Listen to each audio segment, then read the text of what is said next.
Hi, and welcome to Cook with Tom. I'm your host, Tom. I love eggs. They are one of the most important things in the kitchen. In fact, a proper understanding of the way that eggs work will do wonders towards your ability to make great dishes in the kitchen. Wanted to start off talking about an egg protein. I know you may think this is a Slinky. This is just a magnified egg protein. But this is what the protein in an egg looks like. Picture, if you will, these little bonds that run between all these little protein strands, both across and up and down, and that's what gives this thing stability. However, as you apply heat, these bonds start to break and it stretches out more and more and more until you're left with these long straight strands of protein that have a tendency to work together and form this mesh. Except for you got to consider it's more like a 3D mesh that goes this way, this way. So essentially that mesh is what we take advantage of when we're making creme brulee. That mesh holds our liquid together and it gives it that delicious mouthfeel that we've come to know and love. All right, I'm gonna let you in on a little secret. I love creme brulee. I mean, I love it. In fact, when I go out to restaurants, my only complaint is that I can't get enough of it. It's so rich that I have a little bit and I'm like, oh, I've had enough to eat. Today I'm gonna make a few modifications so that as you're eating this creme brulee, you're gonna be able to eat as much of it as you want. It's important when making creme brulee to get the right combination of egg yolks to cream. I find about 3 egg yolks for every cup of cream works perfect. Any more than that and it starts to taste kind of rubbery, and any less than that and it's more like a syrup instead of a custard. So what we'll do is we'll start off by separating our egg yolks. Hey, how's it going? Sorry, buddy. Separating our egg yolks from our egg whites. And we're making 2 cups of creme brulee, so we are going to separate and get 6 egg yolks. You know, it's something I've always found interesting about egg yolks. As the chicken, the hen, if you will, I guess it is a hen, is laying or developing these egg yolks, you really can't see this because it's happening inside the yolk, and there's really no way to tell with the yolk, because once you break it, all the structure that happens inside, but there's different layers inside an egg yolk. In fact, you've got a light layer and a darker layer of yolk, which all depends on when the chicken ate last. How weird is that? So when you're separating your egg yolks, I always like just to use the shell method. There are things out there. You can go get little devices that you can put your egg yolks in to separate them if you want. I'm not a big fan of those. I just like to do it the old-fashioned way and get my hands a little bit dirty. Plus, it allows me to tell how good the egg yolk is. You can tell this one's got really nice structure to it. It's not real gelatinized. It holds its shape really well. That's a sign of a good egg yolk. All right, we're gonna get started on this. This is a really fun dish to make because when you think about it, there's only a handful of ingredients that, when you put them all together, make this delicious dish. The first thing we're gonna do is get 1 3/4 cups of fresh whole cream. It's important to get your cream as fresh as possible. The reason being is as you add heat to cream or to milk for that matter, the lower the pH of the milk and the higher the heat, the more likely it is to curdle. As milk ages, it develops more lactic acid and it essentially becomes more acidic. So that makes that point where it might not make it because it's going to curdle a lot closer to where we need to get this to. Our goal is to get this to about 180 degrees. In fact, I usually use a candy thermometer that I'm going to get right now. So I'll put this candy thermometer in there, and the objective with this is to get it just hot enough so that we can put it in the oven and turn it into a custard.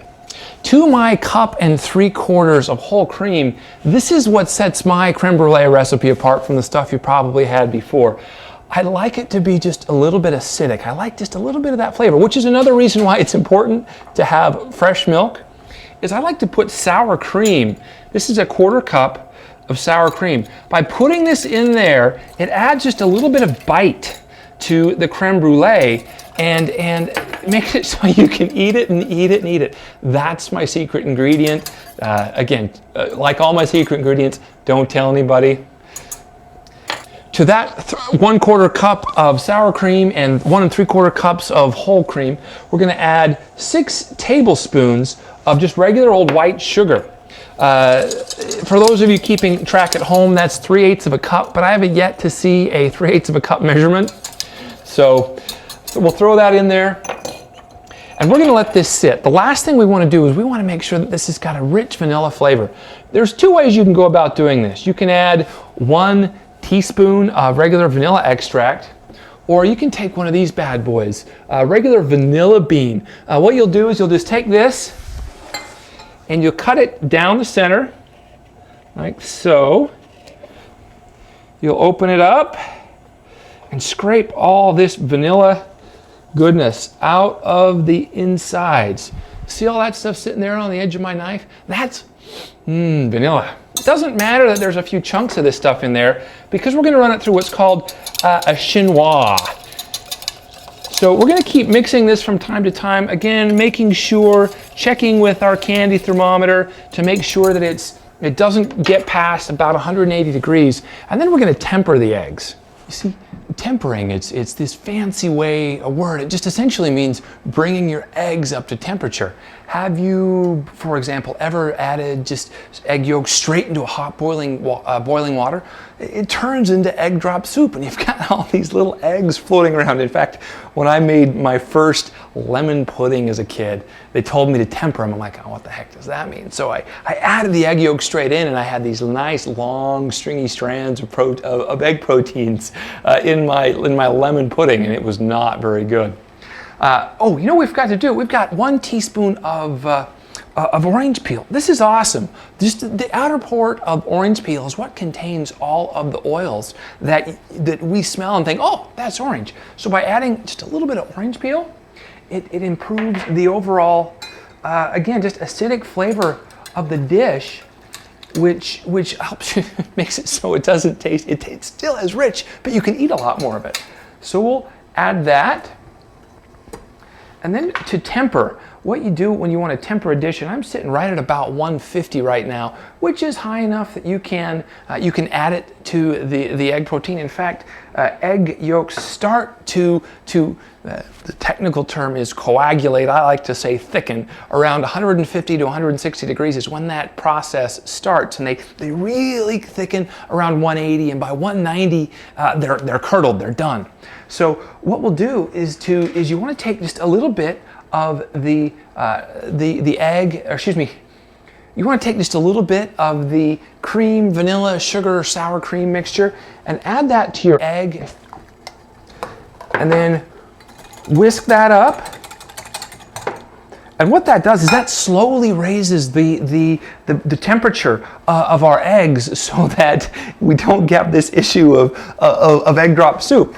So what we'll do is we'll take our temperature off thing, our thermometer off, and we'll slowly start to add the mixture into the eggs, not the other way around. Again, if you do it the other way around, you're going to have egg drop creme brulee. So we will slowly add all that back in. And now our eggs are all nice and incorporated. We can pour them right back into our pan. We're going to heat this up for just a hair longer. Again, our goal is to now, at this point, is to get it to about 150 degrees so that it just is ready for us to put in the oven.